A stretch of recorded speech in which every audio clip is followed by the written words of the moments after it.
The situation in Gaza has reached a fever pitch. Israel launched Operation Gideon's Chariots on May 16, 2025. This operation dramatically escalated attacks on the Gaza Strip. The stated goal is to seize control of key areas. However, the operation has come at a horrifying cost. Airstrikes have rained down on Gaza, causing widespread destruction and a staggering loss of life. Palestinian casualties are mounting by the hour. Over 115 Palestinians were killed in just 24 hours. This brings the weekly death toll to nearly 300. The total number of casualties since October 2023 is difficult to comprehend. The United Nations estimates that at least 52,928 Palestinians have been killed, and another 119,846 injured. These numbers are a testament to the brutal reality of this conflict. The situation is further complicated by the massing of Israeli ground forces near Gaza's border. Prime Minister Netanyahu has issued a chilling warning. He threatens a full-scale ground invasion if a ceasefire and hostage exchange deal are not reached imminently. The specter of a ground invasion evokes memories of past conflicts in Gaza. These conflicts have brought immense suffering and destruction to the Palestinian population. The current situation has left the international community deeply concerned. The potential for even greater bloodshed is palpable. The world watches and waits, hoping for a swift and peaceful resolution. However, the path to peace remains elusive. The conflict is complex and deeply rooted in decades of animosity. Finding a solution that satisfies all parties seems like a distant dream. Gaza is in the throes of a humanitarian catastrophe of immense proportions. The statistics paint a grim picture.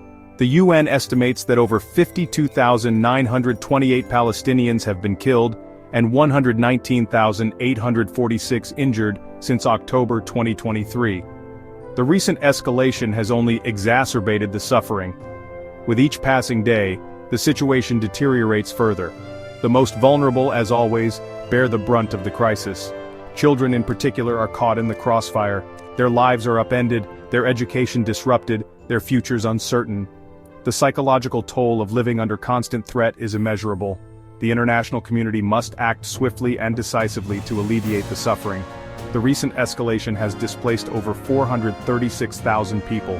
They are living in overcrowded shelters, often without access to basic necessities. These shelters offer little protection from the elements, let alone the ongoing violence. The situation is desperate. The international community must provide immediate humanitarian assistance.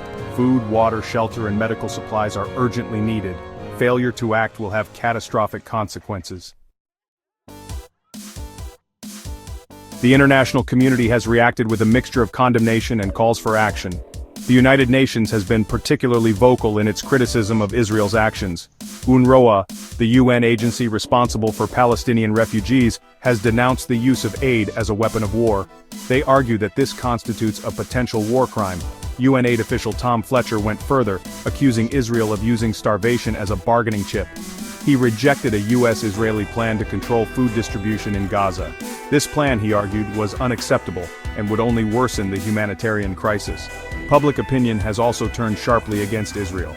Protests have erupted in cities around the world, condemning the violence and calling for an end to the occupation. Social media is abuzz with criticism, with many accusing Israel of war crimes and even genocide.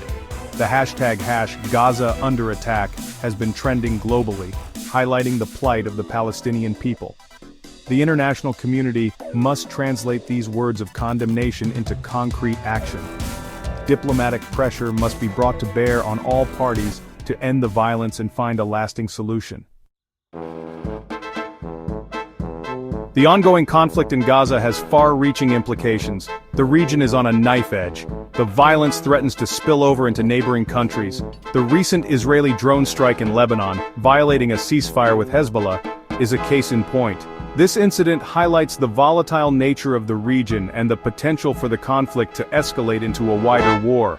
The conflict also has global implications. It undermines international law and sets a dangerous precedent. The failure to hold Israel accountable for its actions sends a message that might is right. This will only embolden other actors to engage in similar behavior. The conflict also exacerbates existing tensions between the West and the Muslim world. This fuels extremism and makes finding common ground even more difficult. The world cannot afford to stand by as Gaza burns. The time for action is now.